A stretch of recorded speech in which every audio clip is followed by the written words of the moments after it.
Baik, ketemu lagi di acara Ngopi, ngobrol penuh inspirasi Sekolah Penggerak Jenjang SMP Kabupaten Subang. Nah, ini adalah episode atau sesi yang ketiga dari edisi Ngopi ini gitu ya. Nah, jadi Ngopi ini adalah program dadakan dari Sekolah Penggerak khususnya jenjang SMP di mana kita ingin lebih mengeratkan silaturahmi dari sekolah penggerak ini yang ada di 3 SMP, SMP IT Alami yang kebetulan sekarang jadi tuan rumah, SMP 4 Subang kita sudah ngopi yang pertama, dan SMP 1 Ciasem. Insya Allah berikutnya kita ada lagi acara ngopi di Pantura sambil makan etong. Siap ya Pak Jinedi?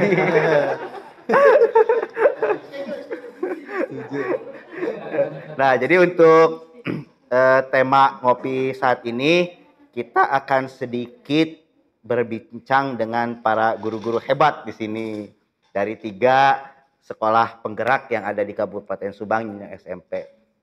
Yang pertama kita akan sedikit mengobrol ya tentang bagaimana sih asesmen yang dilakukan di masing-masing sekolah, juga tentang terkait perundungan TPPK gitu ya.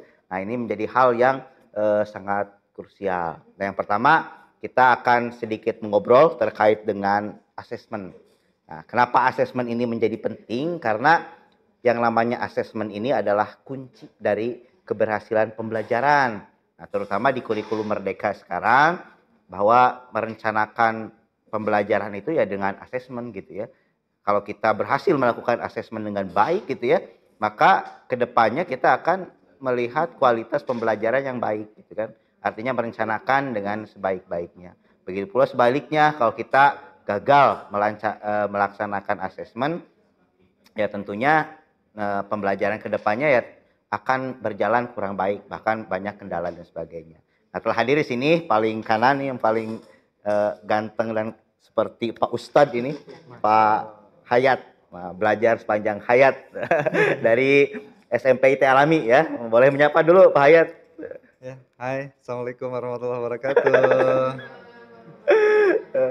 Ya, yang berikutnya ini ada Bu Iin ya, yang sudah tidak asing lagi. Assalamualaikum warahmatullahi wabarakatuh. Ya, mungkin kamera itunya nggak apa-apa, mic-nya dikesinikan. Nah, supaya lebih ini. Nah, ini ada Bu Haji Nunung, selebritis kita ini. Halo, assalamualaikum. Saya dari SMP 1 Ciasem. Yang sudah berumur tapi mukanya masih seperti bayi ya. Alhamdulillah. Astagfirullah ya Pak. Nah, berikutnya ini Kang Sandi. Nah, di dunia guru penggerak ini sudah tidak asing lagi Kang Sandi ini. Jadi koordinator ya. Siap. Koordinator atau ketua guru penggerak di Jawa Barat ini, Subang, Jawa Barat ini. Gimana Kang Sandi kabarnya? Assalamualaikum warahmatullahi wabarakatuh. Alhamdulillah Pak Ferdi sehat, luar biasa. Allahu Akbar. Allahu Akbar.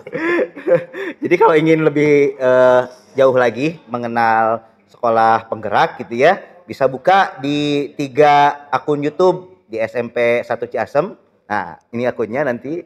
Terus di SMP 4 Subang, ini ada akunnya di sini nih. Nah, bisa dibuka nih YouTube-nya, dan tentunya di SMP IT Alami juga bisa dilihat. Jadi bisa dilihat-lihat apa sih kegiatan sekolah penggerak ini yang ada di Kabupaten Subang untuk jenjang SMP. Kebetulan saya dipercayakan jadi fasilitator. Sebenarnya ilmunya itu tidak sehebat para guru gitu.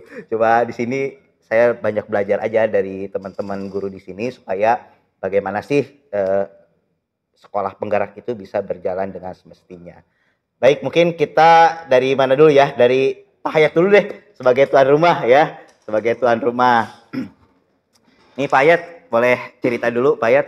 Dulu bisa jadi guru di SMP IT Alami, seperti apa sih perjalanannya Pak? Baik, terima kasih Pak Ferdi. Cerita dari awalnya masuk ke Alami ini mungkin hijrah. Oh, hijrah. Alhamdulillah, syukur kepada Allah. Ke Alami ini yang saya rasakan itu adalah totalitas secara keseluruhan. Totalitas. Mulai dari adab, akhlak, kemudian dalam pembentukan karakter, baik siswa maupun gurunya itu tertanamkan di SMPT Alami ini. Awal mulanya dulu ikut literasi di Jawa Barat. karena pegiat literasi waktu itu di tahun 2013. Nah, ngobrol dengan guru yang ada di Alami di sini. Oh gitu. Ceritanya, apakah ada guru matematika di sana? Pertanyaannya. Oh, ada satu, tapi butuh satu katanya gitu. Oh, boleh melamar gitu. Gitu.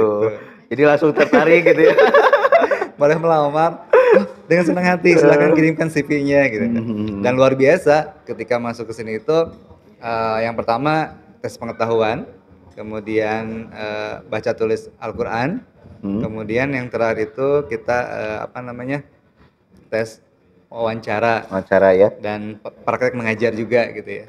Nah, di situ pas di ada pesaingnya banyak, termasuk ada yang muda-muda usianya di bawah saya gitu ya. Nah, alhamdulillah saya bersaing dengan yang muda-muda yang baru lulus dari UPI juga ada. Ternyata alhamdulillah dari waktu itu ada 20 guru yang terpilih, alhamdulillah Hayat Saifur Rahmat gitu. Dulu yang daftar 20. Ada 20. Untuk khusus matematika itu 20 yang daftar. Iya, 20, betul. Terimanya satu. Berarti sangat luar biasa ya. Karena yang dibutuhkannya hanya guru laki-laki waktu itu. Oh gitu. Iya, guru Ikhwan. Saya dulu yang daftar cuma 6 di Polsub gitu ya. 6 yang daftar, ya jadi dosen di sana, 3 yang diterima gitu. Jadi relatif lebih mudah ya. Baik, kita itu sedikit tadi berbicara tentang sejarah Pak Hayat ya, bisa masuk ke sini. Nah, setelah masuk Pak Hayat di sini, apa nih yang dirasakan oleh Pak Hayat? Alhamdulillah luar biasa sekali. Dirasakan itu mulai dari pembiasaan. Termasuk saya sebagai guru itu ditanamkan pembiasaan yang positif. Mulai dari bagaimana kita masuk sekolah tepat waktu, kemudian pulangnya sampai sore. Kemudian yang benar-benar di situ kita harus benar-benar membimbing dan mengarahkan kepada anak. Jadi mendisiplinkan anak harus disiplin dulu kitanya Ya, sebagai guru. betul. Gitu. Seperti itu Pak yang dirasakan. Berarti di sini tuh ya kita Pak Hayat selain mengajarkan, ya belajar juga di situ ya. Betul. Nah, tentunya tadi di prolog sudah sedikit disinggung terkait dengan asesmen. Kalau dulu SMP IT Alami sebelum menerapkan kurikulum Merdeka, nah itu dulu Pak Hayat pakai kurikulum apa di SMP IT Alami ini?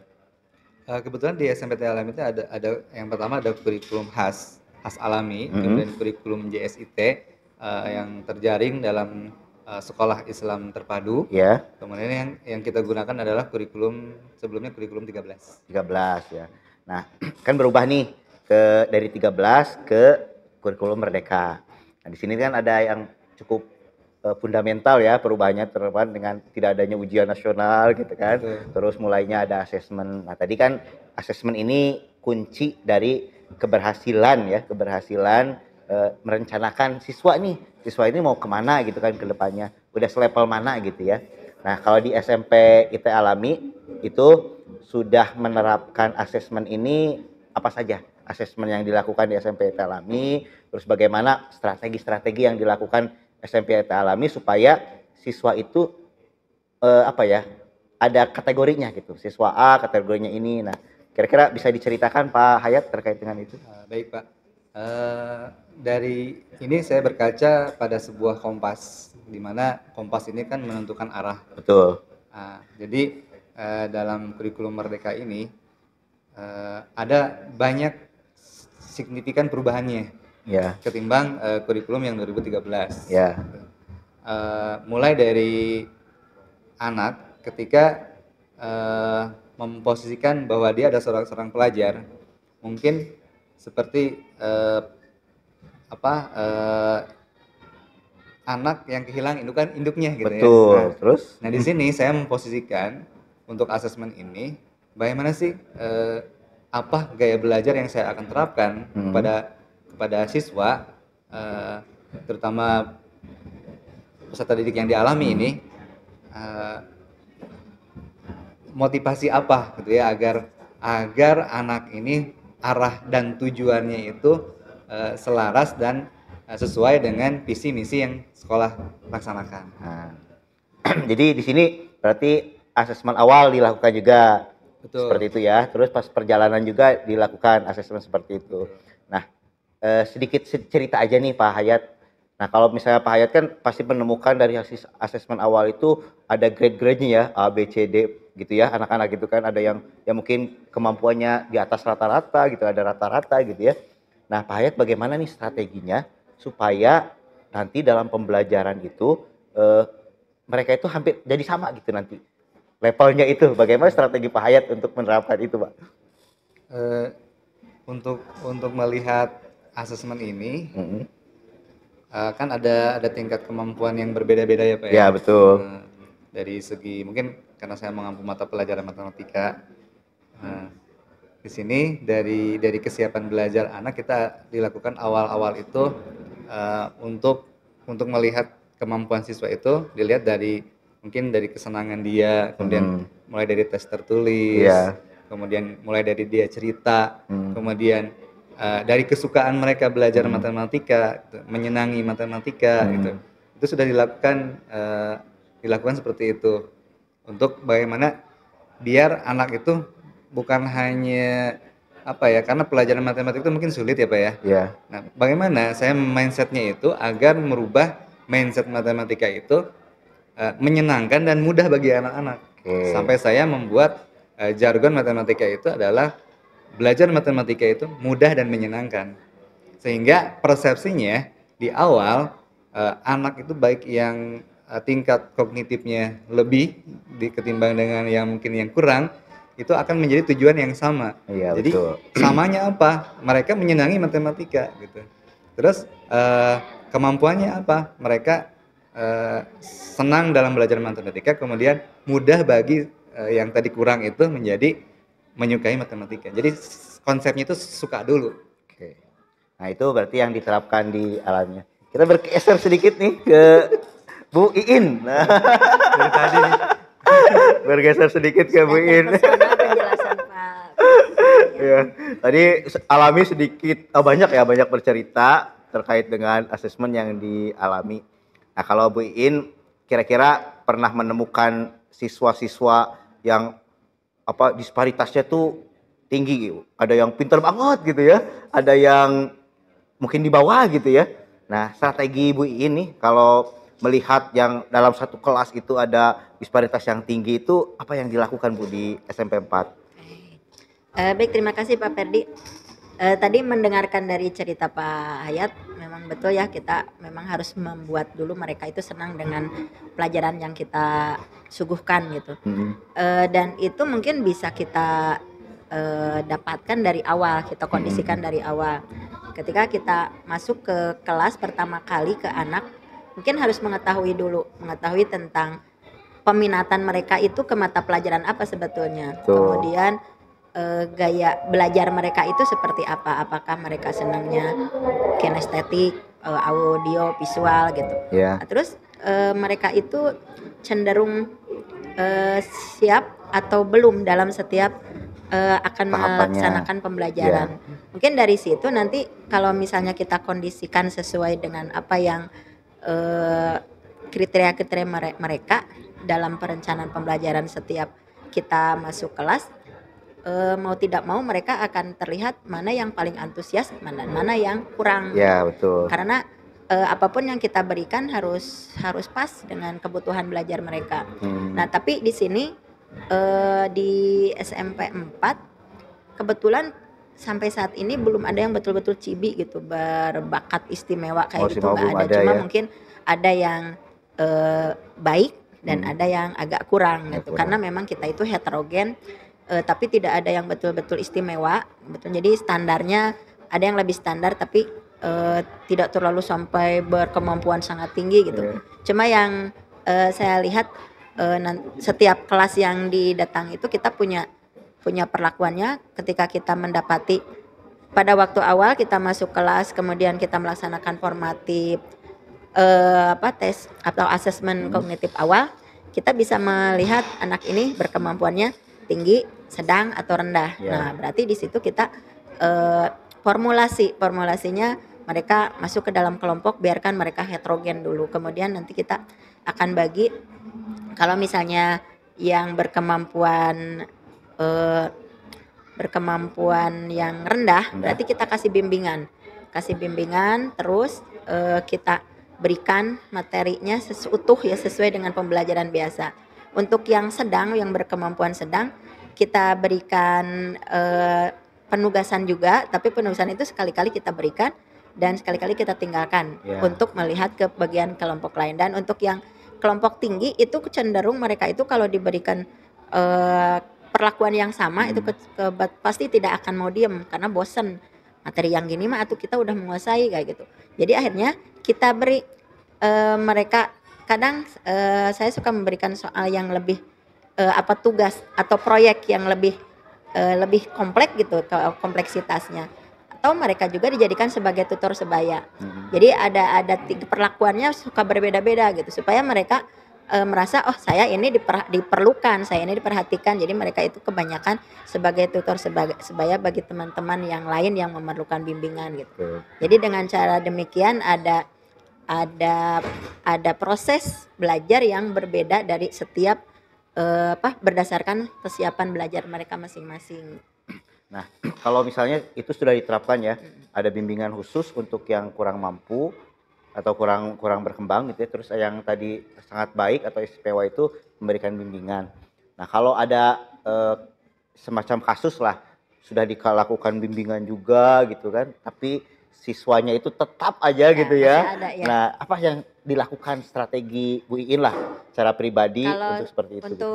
untuk pelajaran saya mungkin ya, kalau misalnya itu kita setelah harus diberikan dulu perlakuan, tentu saja tidak asal langsung cap wah ini kurang, pasti nantinya kesananya kurang. Setelah kita beberapa kali melakukan bimbingan lebih intensif gitu ternyata masih tetap pasti kita akan memberikan standarnya agak kurang dari hasil pencapaian pembelajaran dengan teman-temannya yang lain. Tapi alhamdulillah nggak ada sampai yang seperti itu. Nggak ada ya. Cuma mungkin di kelas lain, di kelas yang kebetulan tidak diajak itu ada beberapa anak yang seperti itu, dan kami minta juga kepada kepada guru mata pelajaran yang mengeluh tentang itu agar sedikit menurunkan standarnya. Oh, iya, karena harus betul. dimaklumi anak ini memang punya kekhasan yang berbeda dengan yang standar yang betul. lain. Jadi di konsep kurikulum Merdeka ini kita melihat setiap siswa itu punya keunikan masing-masing ya, betul. keunggulan masing-masing. Jadi tidak bisa digeneralisir. Ah, kamu mah nggak bisa matematika gitu kan? Ya, dan itu sebagainya. juga peminatan ke mata pelajaran itu sangat mempengaruhi. Betul. Ada anak yang cenderung sukanya PJOK terus, tapi ternyata dia di eksak itu kan kurang, itu tidak bisa kita samaratakan Ya, Ibu ya. betul. Jadi kamu teh gimana PJOK aja yang ini kurang, nggak bisa begitu. Atau ada anak yang memang IPA-nya bagus, kemudian di mata pelajaran matematika bagus, tapi di PJOK ternyata dia tara olahraga, tak kayak gitu kan, itu harus dimaklumi. Kenapa mereka tidak ikut olahraga? Karena merasa saya nggak mampu kalau bergerak kayak gitu. Nah itu juga betul. harus diberikan perhatian gitu. Jadi jangan menyamaratakan anak, harus memiliki kompetensi yang sama. Itu ruhnya dari kurikulum Merdeka mungkin seperti itu. Betul. Nah tentunya kan mungkin di setiap sekolah itu ada anak yang sedikit berkebutuhan khusus Bu. Iya, betul. Nah kira-kira SMP 4 itu bagaimana untuk mengakomodir siswa yang mempunyai kebutuhan khusus itu, baik itu kebutuhan khususnya secara mental gitu ya maupun secara fisik. Ya. Dari tahun kemarin kita sudah punya 5 anak yang berkebutuhan khusus. Yang satu alhamdulillah sudah lulus.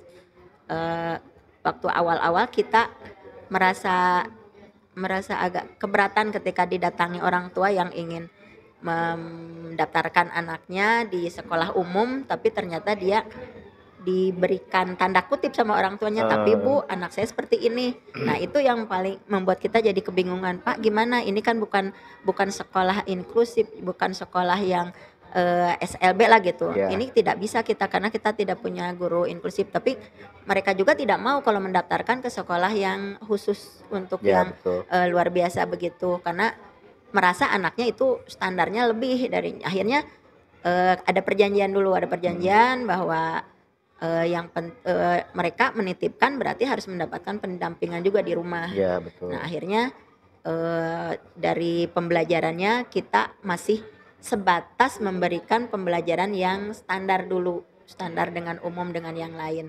Tapi setelah proses pembelajaran berlangsung memang ada rada aneh gitu, rada yang agak tidak wajar, yaitu harus terus kita bimbing.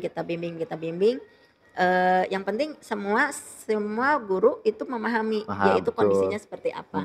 Dan akhirnya kita selalu koordinasi dengan dengan wali kelas, kemudian dengan guru. Tolong ini tidak disamakan standarnya dengan anak-anak yang Anak lain lain, karena ini betul. punya kekhasan. Dan akhirnya yang anak yang satu itu sudah lulus dan alhamdulillah ada perubahan dari setiap tingkatan gitu. Kemudian dia lulus di SMA, dia sering datang ke SMP hanya untuk berjabat tangan dengan guru-gurunya. Berarti itu sudah ada prestasi. Mungkin itu yang teringat gitu ya di teringat siswa ada itu. kesan bahwa ini adalah orang-orang yang punya jasa terhadap dia gitu. Jadi, Betul. udah itu satu. Kemudian datang lagi siswa 2. 2 dan sekarang sudah di kelas 8. Sama juga ininya masih keterbelakangannya di mental. Kemudian itu juga sama kita berikan pendampingan dengan orang tuanya. Ya akhirnya dari awal ketika anak itu pertama agak aneh berada di lingkungan sekolah yang punya aturan, punya mungkin yang berbeda dengan SD gitu. Kalau di SMP kan sudah tidak ada lagi guru kelas yang terus membimbing gitu dengan berbeda-beda guru. Itu pertama nggak mau masuk kelas. Tapi setelah adanya terus pembimbingan, akhirnya semester 2 sekarang sudah ada perubahan. Dan kemudian ada yang sudah naik ke kelas 8, itu sudah mulai ada perubahannya lebih ke arah kemandiriannya sudah kelihatan. Terus kalau yang cacat fisik ada juga, tapi kebetulan itu tidak mengganggu kecerdasan karena itu masalah pendengaran. Tapi alhamdulillah sudah ada alat bantunya, tidak terlalu signifikan terhadap pembelajaran. Ada juga yang kelas 7 sekarang, yang satu fisik dan satu lagi yang memang keterbelakangan juga. Tapi dengan berpengalaman dari yang sudah, akhirnya kita sudah tidak asing lagi, tidak aneh lagi. Sudah biasa ya. Cuma mungkin butuh kesabaran ekstra gitu, kesabaran yang sangat ekstra supaya kita mengelola emosi juga, jangan sampai menghadapi anak itu dalam keadaan psikologis kitanya tidak siap gitu. Takutnya ada hal-hal yang tidak enak yang diberikan ke anak. Jadi selalu dijaga untuk wali kelas, untuk guru. Tolong kalau menghadapi anak ini lagi tantrum misalnya, tolong ini dulu, jauhin dulu, jauhi dulu, jangan emosi, kitanya jangan terpancing gitu. Dan akhirnya kalau sudah seperti itu kita panggil orang tua, kita diskusi lagi, kemudian diberikan ketenangan dulu dan akhirnya besoknya anak sudah biasa lagi gitu. Jadilah jadi kita itu jadi guru-guru pra-inklusi gitu. Karena memang di sini belum ada bimbingan untuk guru inklusi, jadi kita adalah guru umum yang mencoba untuk menjadi guru inklusi juga. Ya tadi sedikit ngobrol, jadi yang dikenang itu ya cium tangan dan sebagainya. Tentu yang berkesan seperti itu. Emosional seperti itu. Dan konon katanya ada riset yang mengatakan bahwa kalau kita kuliah atau belajar itu tuh yang kepake hanya 10% di dunia nyata gitu ya. Nah mungkin yang nerap itu di pembelajaran itu tata krama dan sebagainya. Jadi waktu dulu dia itu masih agresif orangnya, terus tidak kenal dengan orang kecuali yang berguna bagi dia gitu. Kemudian dia itu miskin dengan kata maaf, terima kasih atau meminta tolong. Tapi sesudah dia SMA dan balik ke sekolah untuk cium tangan tadi, ketika kita beri sesuatu dia makasih sambil lewat gitu, atau mau asalnya dia akan langsung comot aja seperti itu. Tapi sekarang dia udah memperlihatkan progresnya sangat luar biasa gitu. Ada kata terima kasih, ada maafnya gitu. Oh berarti ini memang sudah ada yang masuk gitu ke dalam pemikirannya gitu, sudah mulai menunjukkan. Ya memang butuh waktu, memang sampai 3 tahun itu bisa berjalan kayak gitu kan. Karena proses pembelajaran ya tidak bisa instan ya. Betul. Proses pendidikan, makanya ya kita sebagai tenaga pendidikan gitu ya yang ada di perguruan tinggi maupun di pendidikan menengah dan dasar ya harus mempunyai kesabaran itu gitu. Supaya jiwa kita sebagai pengabdi untuk pendidikan itu bisa terus berkembang. Dan kita bergeser lagi, masih ada Bu? Dan ini Pak Ferdi, kebetulan bentar ya Bu Nunung. Saya mah suka semangat kalau masalah ini. Kalau yang jangan dulu, sebentar aja. Ini nyambung nanti dengan yang itu. Jadi kalau yang yang ZU itu yang sudah lulus itu memang dari awal memang sudah ada di sekolah SLB. Kemudian yang sekarang kelas 8 yang waktu awal-awal tidak mau masuk kelas dan seterusnya selalu nangis dan seterusnya itu ternyata dia itu adalah korban pembulian waktu di sekolah dasar. Pembulian, Nah, betul. jadi di sini ternyata keterbelakangan itu bukan karena bakat juga, tapi karena waktu adanya trauma pada waktu pembelajaran di awal gitu. Iya, Itu iya, bisa benar, membawa efek yang luar biasa bagi kecerdasan dia ketika di tingkat selanjutnya. Dan ini mungkin yang harus menjadi pemikiran kita juga. Jadi jangan sampai pembulian ini terjadi itu kita yang suka dengung-dengungkan dengan anti perundungan itu Iya. memang sangat sangat masuk akal karena memang bukan hanya iya betul bukan karena hanya terjadi sekian udah selesai tapi itu berdampaknya sangat panjang gitu. Mungkin inilah yang bisa menjadi menjadi kelanjutan dari pembicaraan kita dari selain dari asesmen ini bisa ke masalah kecerdasan anak ke inklusi dan juga awal terjadinya ini kenapa berarti keperundungan gitu. Iya, betul. Itu sudah menjadi concern ya di semua sekolah, terutama di sekolah penggerak bahwa tidak ada lagi perundungan, bullying dan Insya Allah sebagainya tidak gitu ada. ya. Kita bergeser ke ibu yang ini yang sangat luar biasa, Bu Haji Nunung ini. Terima kasih, Nah, Bapak. kebetulan Bu Haji Nunung ini jadi guru BK juga kan di Iya. SMP 1 Ciasem. Iya. Nah, nanti bisa dilihat kegiatan aktivitas Bu Haji Nunung di YouTube-nya gitu ya di SMP 1 Ciasem. Atur nuhun, Pak Nah, Ferdi. sebelum kita ngobrol lebih lanjut, boleh bercerita dulu Bu Haji, itu dulu bisa menjadi guru di SMP 1 Ciasem bagaimana sih prosesnya? Ya. Bismillahirrahmanirrahim. Assalamualaikum warahmatullahi wabarakatuh. Waalaikumsalam. Terima kasih atas waktunya Pak Ferdi dan Bapak Ibu guru hebat semua. Saya diberi kesempatan untuk duduk di tempat yang luar biasa ini. Awal mula mengajar tentu karena basic saya dari UPI ya Pak. Awalnya mungkin IKIP, Ya. Institut Keguruan Ilmu Pendidikan. Terus tiba-tiba ketika pas lulus jadi universitas. Nah, sayalah lulusan pertama dari Oh, UPI. UPI. Jadi Pertama tuh. angkatan pertama UPI Universitas padahal IKIP. Padahal IKIP. Awal-awal mungkin seperti yang lain juga ketika sudah lulus ada keinginan untuk mengabdi gitu ya. Dari awal mungkin rasa bisa nggak ya gitu jadi guru ketika setelah lulus dari dunia kampus kepada dunia sebenarnya dengan Ya, anak-anak gitu. Pertama datang yang menyambut itu sampai sekarang pas saya teringat sekali, betul sekali bahwa ketika kesan pertama itu akan sangat mendalam dan berkesan seumur hidup. Yang menyapa dan menyambut saya itu mungkin Bapak kenal ya, Bapak Kepala Sekolah SMP 1 Subang, Pak Anda. Oh ya.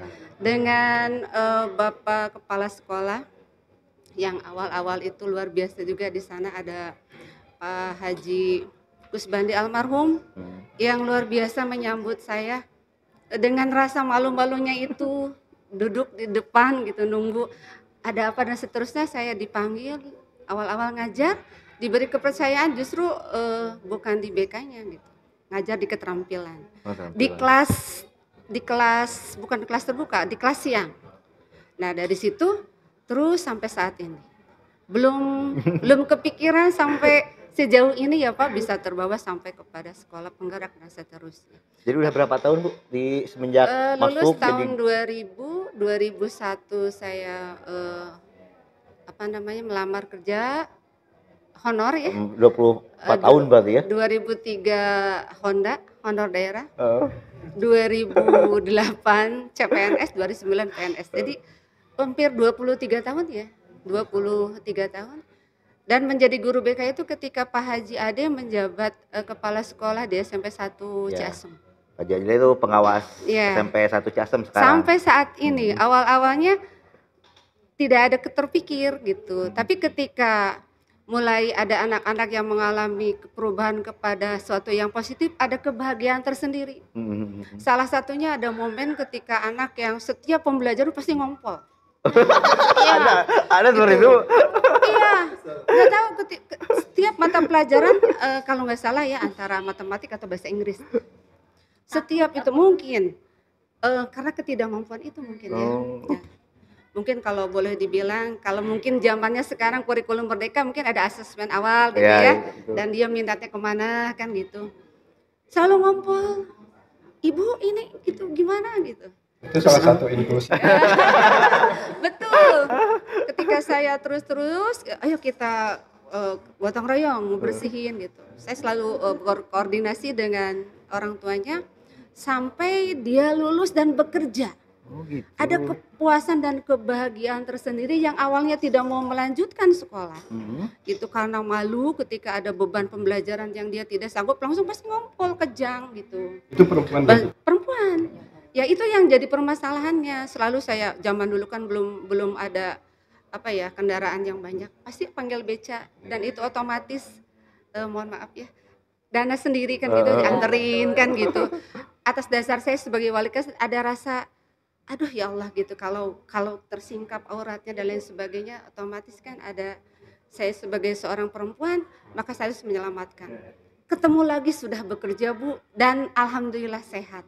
Alhamdulillah Nah, ya. itu ada kepuasan, kemudian ada lagi anak yang ditinggal ibunya ke luar negeri sampai dia jarang masuk Pak. Oh gitu. Jarang ada ya? masuk gitu ya. Karena nggak ada yang ngawasin. Ya, ya. Sampai ketika ibunya pulang bukannya membawa sesuatu yang berupa materi ya kalau jadi TKI mungkin. Malah ada sedikit gangguan secara mental ibunya itu.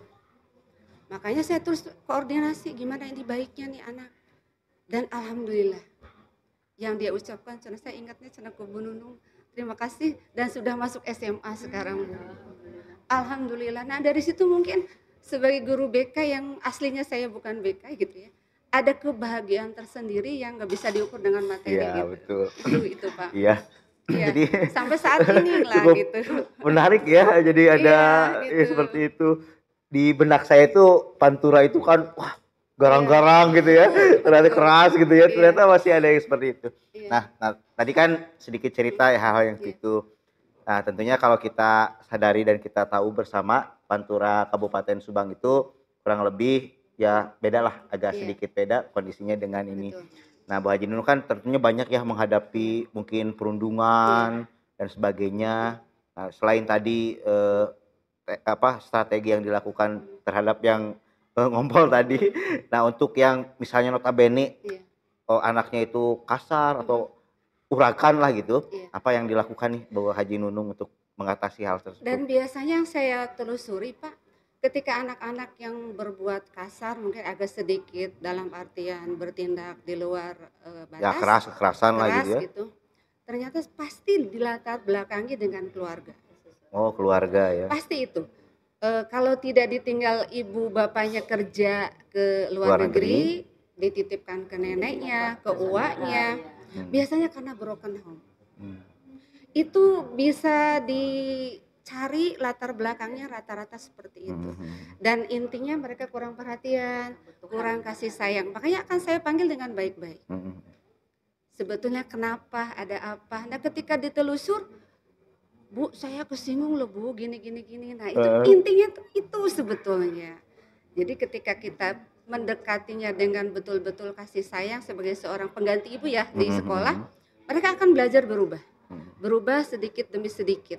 Ada juga anak yang ditinggal ibunya TKI itu sekarang aduh Bu, Pak Perdi balem gitu. Kalau suruh nulis kunci mulutnya. Tapi saya minta ada temannya yang sedikit agak rewel gitu ya. Ada temannya tolong dong gitu diajak ngobrol gini. Nah sekarang ada perubahan. Oh gitu. Iya, udah bisa gitu. Tadinya mah ngunci sama sekali. Tapi memang bukan tunawicara enggak. Mungkin karena apa ya, faktor apa mungkin ya. Dia itu sedikit sekali bicara. Ya. Tapi dia datang tepat waktu gitu seperti biasa. Cuman balem. Ya. Kalau nulis pun sesuai dengan perintah. Selain itu gini.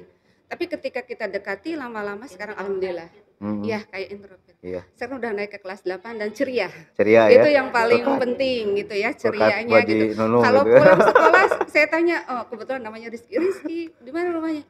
Oh iya, sama siapa pulangnya? Sendiri. Oh keren gitu. Jadi hal seperti itu yang sebetulnya anak-anak butuhkan ya Pak.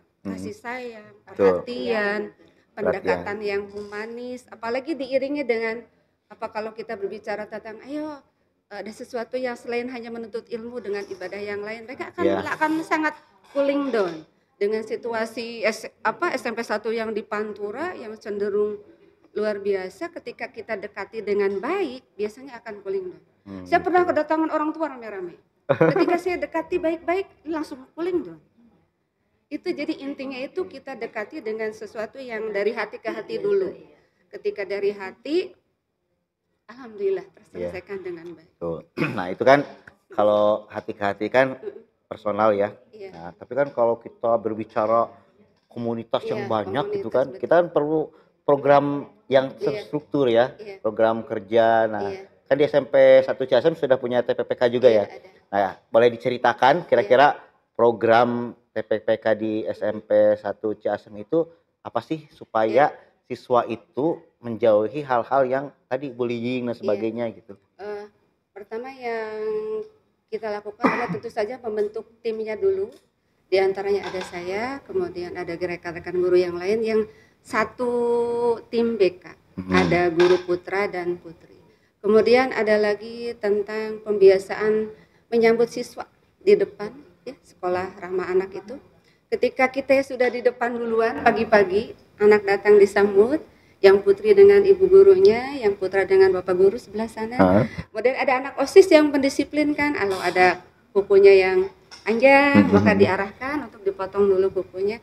Itu lama-lama mereka ngerti sendiri, oh bahwa ini harus bersih nih, ini harus rapi gitu.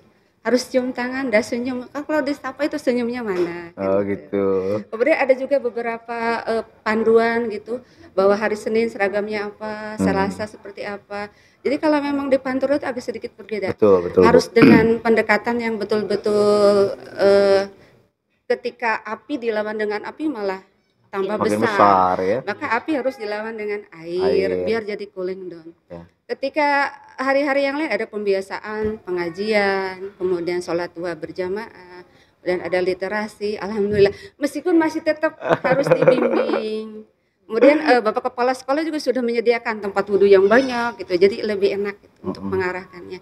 Bahkan untuk yang berkaitan dengan bullying, udah berkali-kali asesmennya sudah dibuat, gitu. Alhamdulillah. Anak-anak SMP 1 sudah tahu mana yang masuk kategori membuli secara perkataan, kemudian dari sikap, bahkan dari cyber juga sudah. Sudah ya. Bahkan ketika bikin status aja, itu langsung nyebar tuh status ini. Saya panggil. Maksudnya apa ada ini? tim patrolinya gitu ya, patroli status gitu ya. Oh, hati-hati tuh siswa ya. Gitu ya. Dan ini menjadi pengalaman yang luar biasa bagi saya ketika kita guru ternyata harus pintar berbaur dengan anak dalam sisi sosial media gitu ya. Anak-anak itu lebih jago sekali kan gitu. Nah, kita harus pandai-pandai gimana caranya. Kalaupun anak-anak yang sudah pernah buat status yang ini saya panggil secara pribadi gitu, tidak diulang kembali.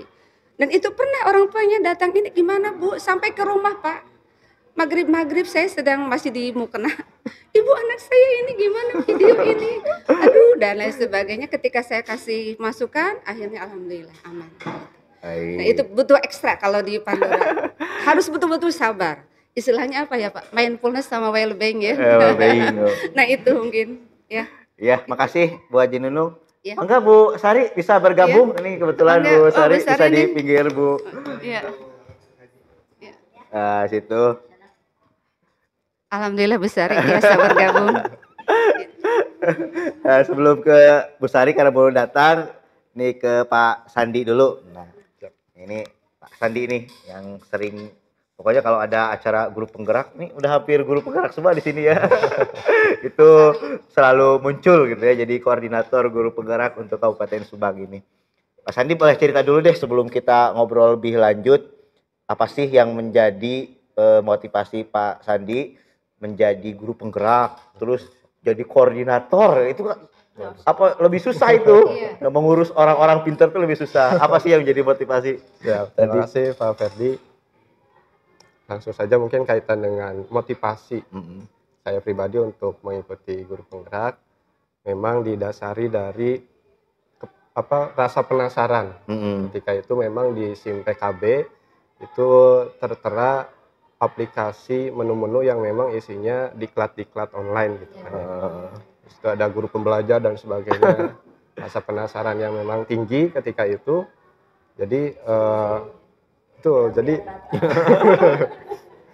jadi penasaran ada guru penggerak.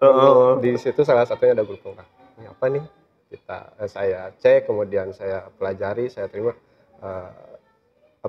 klik yang memang isinya ternyata ada yang luar biasa. Seleksi-seleksi administrasi, kemudian esai dan sebagainya. Menarik gitu ya. Jadi terus terpancing, termotivasi yang memang rata-rata dengar dari rekan-rekan GP ternyata termasuk saya pribadi juga ya itu ada yang iseng, ada yang memang coba-coba gitu ya, ngisi administrasi, ngisi esai, ternyata menantang karena memang isinya itu bagaimana menuangkan pengalaman-pengalaman kita yang sudah dilaksanakan di satuan pendidikan, pengalaman berorganisasi, pengalaman berkomunitas gitu. Nah dari situ dengan tenggat waktu yang memang sudah disediakan itu kita saya pribadi langsung ada memang pengiriman submit waktu itu. Ya, betul. Nah dari situ kita menerima pengumuman lulus administrasi, kemudian juga ada seleksi selanjutnya yaitu tes mengajar. Tes kalau di angkatan 3 kami dulu ada tes mengajar dulu ya. Oh jadi Pak Sandi itu angkatan 3 ya? Angkatan 3. Oh Win sama angkatan 3. Betul. Kita kan bertiga sama Bu Lala, saling bertiga komunikasi itu serundingan. Ya. Ya. Kalau Bu Haji Nunung angkatan berapa dulu? Guru angkatan 8. Pak Hayat 9 ya? Angkatan 9. Ya. Kita waktu itu mikirnya karena 9 bulan. Oh. Ya, kita angkatan 9 ya? 3 paling lama 9 bulan sebelum Makanya ada perubahan. ikut nggak ya ini Nah terus itu kan tadi itu kenapa bisa jadi koordinator sekolah penggerak sekolah koordinator guru penggerak ya. Untuk koordinator sendiri karena memang di angkatan 3 itu masih 9 lokakarya Pak Ferdi. Gitu. Jadi lokakarya 7 itu kita panen hasil karya. Iya. Kemudian setelah itu masih ada lokakarya. Nah yang terakhir itu lokakaryanya itu adalah penentuan koordinator angkatan. Dan alhamdulillah dari semua jenjang tetap ada seleksi dari setiap masing-masing kelompok PP. Waktu itu kita ada 18 pengajar praktik, kelompok pengajar praktik itu diambil satu-satu koordinatornya, diseleksi, kemudian di voting gitu ya oleh rekan-rekan guru penggerak yang lain, dan kemudian sampai 8 besar masuk ke 3 besar. Nah yang 3 besar ini di Lokakarya 9 dipilih gitu ya. Kita dikampanyekan kayak pemira gitu ya, pemilihan raya gitu ya. Ada kami 3 orang itu menyampaikan program-program berkelanjutan. Sehingga setelah itu ada voting dan 54% pollingnya itu ya saya dipercaya gitu ya oleh rekan-rekan dari semua jenjangnya. Kira itu biasanya kalau koordinator teh tumbal kan. Jadi agak sedikit karakternya sama nih. Saya juga dulu iseng gitu. Pokoknya kalau ada lowongan submit itu selalu ikut. Wah Ibu ya. Jadi dulu ke IPB sama iseng-iseng aja daftar. Termasuk jadi fasilitator sekolah penggerak ini kan berkat keisengan gitu ya. Ada informasi di teman gitu kan yang kebetulan SPD ya. Bidang pendidikan ya. Kalau saya kan bukan pendidikan murni gitu ya. Cuma karena jadi dosen saja tahu pendidikan. Itu tuh ya udah daftar aja gitu. Nah, yang temannya ngajak nggak keterima gitu. Nah, sementara jadi saya yang basicnya tidak ada pendidikan gitu ya, malah keterima jadi fasilitator. Sama tadi tesnya ada tes mengajar gitu ya, terus wawancara dan sebagainya, panjang juga, ada tes kesehatan. Ya cukup selektif gitu ya, seleksinya. Ya nggak tahu juga nih, mungkin sudah ditakdirkan ketemu Bapak Ibu di sini gitu ya. Mungkin takdir aja sih. Kalau basic pendidikan kan saya otodidak, tidak ada pengetahuan yang benar-benar saya pelajari secara khusus gitu. Nah, di situ ya alhamdulillah gitu kan bisa bersaing juga dengan benar-benar yang basicnya pendidikan. Nah, kembali lagi Kang Sandi kan jadi tim TPPK juga ya, di SMP 4 Subang.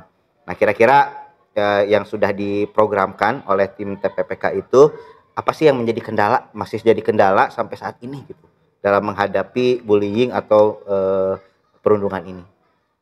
Oke, untuk kendala memang untuk program yang dijalankan baik dijalankan oleh tim dan juga satuan pendidikan tentunya bukan tanpa kendala ya Pak Ferdi ya. Jadi kendalanya salah satunya adalah memang untuk khusus di SMP Negeri 4 Subang sendiri itu kami membiasakan untuk sekecil apapun jenis perundungan yang ada itu jangan sampai dibiasakan.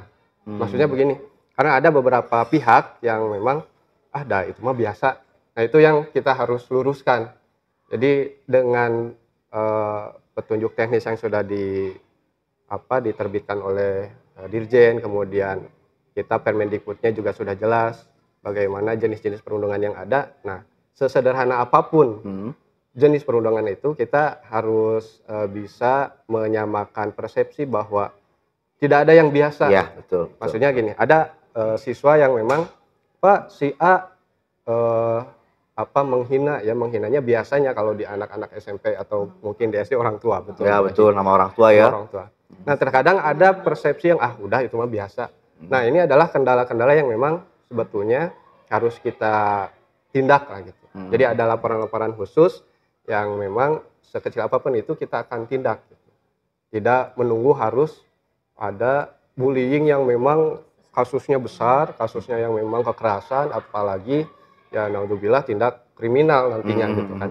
Nah itu mungkin salah satu kendala yang dari mindset ya, dari mindset beberapa pihak gitu. Baik itu dari intern tim ataupun pihak di luar, karena tim kita juga dari unsur, selain dari unsur pendidik atau guru juga dari unsur komite dan juga orang tua masyarakat juga dilibatkan gitu di dalamnya. Nah ini kendala, salah satu kendala gitu. Kalau untuk di kendala di tim sendiri sebetulnya tidak ada, mungkin ya belum ada kendala yang signifikan gitu. Dan juga mungkin ya karena memang yang namanya bullying atau tindak kekerasan itu tidak hanya dalam bentuk fisik verbal tapi juga peraturan, Betul. ya kan, salah satunya kebijakan.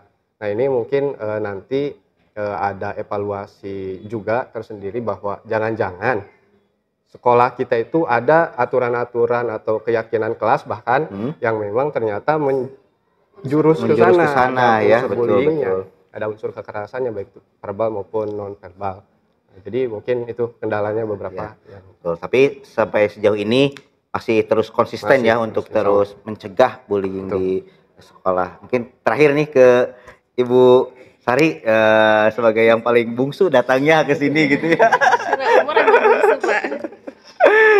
Jadi kita sudah banyak ngobrol tadi dengan Bu Haji Nunung, terus semuanya di sini terkait dengan tadi asesmen, terus mengarah ke inklusi, akhirnya nyambung ke perundungan gitu ya. Nah di SMP IT Alami kan tentu ini ada karakter tersendiri.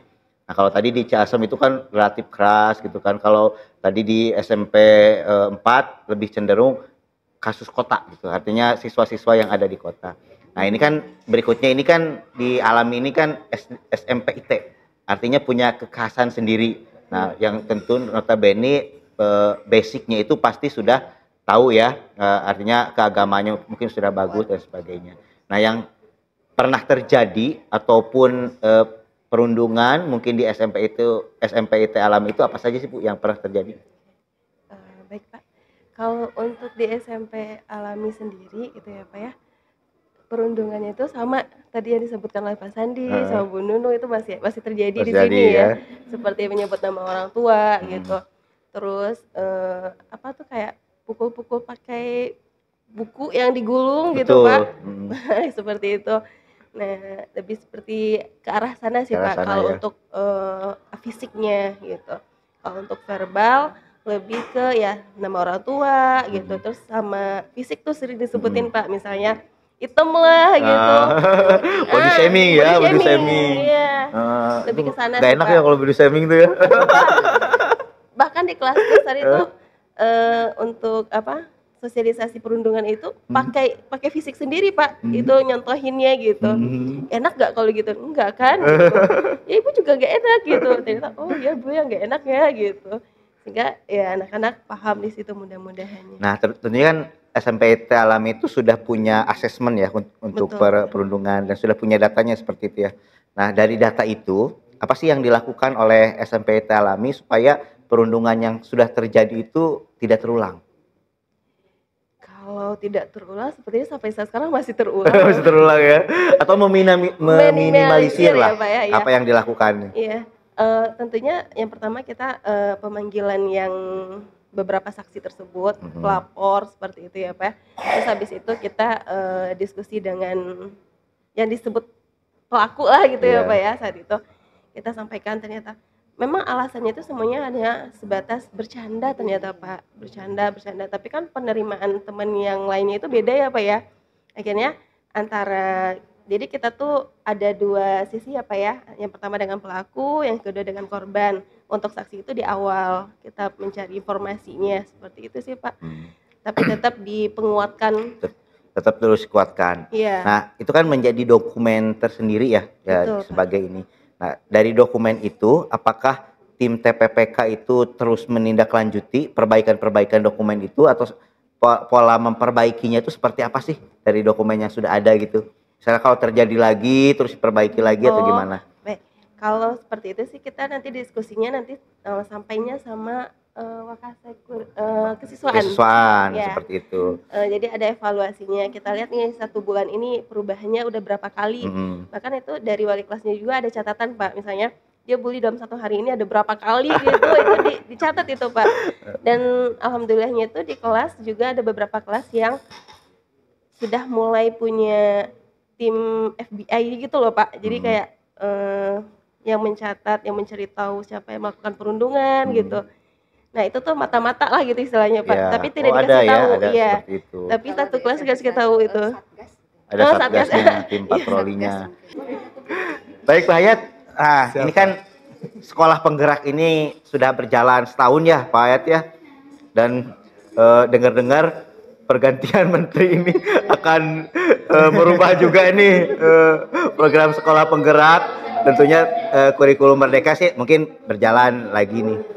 Nah, sejauh ini nih kan kita sudah banyak mengenal tentang Merdeka Belajar, sekolah penggerak, guru penggerak yang dirasakan Pak Hayat gitu ya di kurikulum Merdeka itu apa sih yang dirasakan gitu? Apa sih manfaatnya untuk guru, untuk siswa, untuk sekolah gitu? Manfaatnya banyak sekali Pak. Mungkin dari banyak manfaat itu salah satunya perubahan dari cara guru mengajar dan cara bagaimana peserta didik belajar. Oh gitu.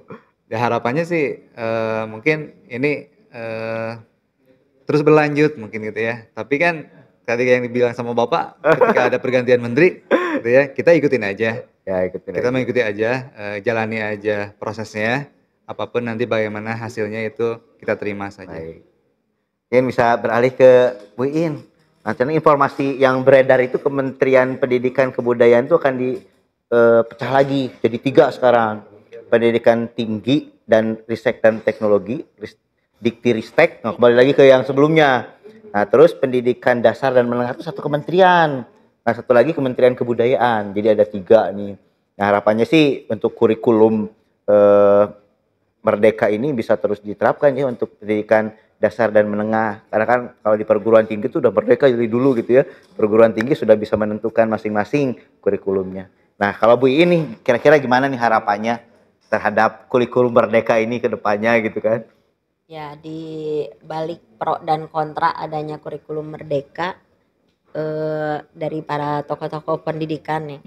Tapi saya lebih cenderung setuju dengan adanya kurikulum Merdeka ini. Ya, betul. Karena ketika kita lihat di sini filosofi atau landasan pendidikan sekarang sudah lebih mengutamakan apa yang disampaikan oleh Ki Hajar Dewantara tentang berpihak kepada murid. Ya, Jadi betul.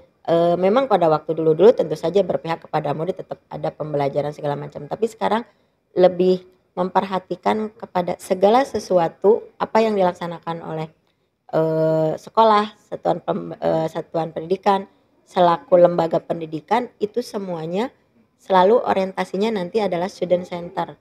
Jadi meskipun kita ada pengembangan sekolah harus ditanyakan atau harus dilihat nanti dampaknya ini benar-benar berdampak nggak pada perkembangan pembelajaran di kelas atau ada dampaknya enggak ke kenyamanan murid ya gitu. Ketika sekolah ini mengutamakan perencanaan berbasis data, ketika kita harus membuat rencana kerja pengembangan sekolah untuk pemanfaatan BOS dan seterusnya, itu semuanya ketika sekolah membuat rencana-rencana itu tidak hanya untuk hanya memperbaiki fisik, memperbaiki kompetensi GTK dan seterusnya, tapi semuanya harus dilihat lagi apakah ini semuanya ada enggak eksesnya nanti untuk murid. Dengan cara demikian maka nanti benar-benar bahwa pendidikan ini untuk menjamin keselamatan peserta didik, untuk menjamin kesejahteraan dan menjamin pembinaan mental dan spiritual siswa atau peserta didik itu benar-benar menjadi tergali dengan segala macam fasilitas-fasilitasnya. Karena di sini juga kita tidak di sini ternyata dalam kurikulum Merdeka tidak menutup pada perkembangan zaman juga. Jadi di sini setiap harus mengikuti kodrat zaman gitu kan ya. Waktu di guru penggerak kita sudah bahas bahwa setiap peserta didik itu ada pada zamannya dan juga selalu harus berubah sesuai dengan perkembangan zaman, dan pembelajaran juga sama. Jadi semuanya tidak apatis, tidak hanya berada pada satu sisi saja, harus guru saja yang menyesuaikan, bukan guru saja yang harus diturut, tapi guru yang harus menyesuaikan perkembangan dari si peserta didiknya gitu.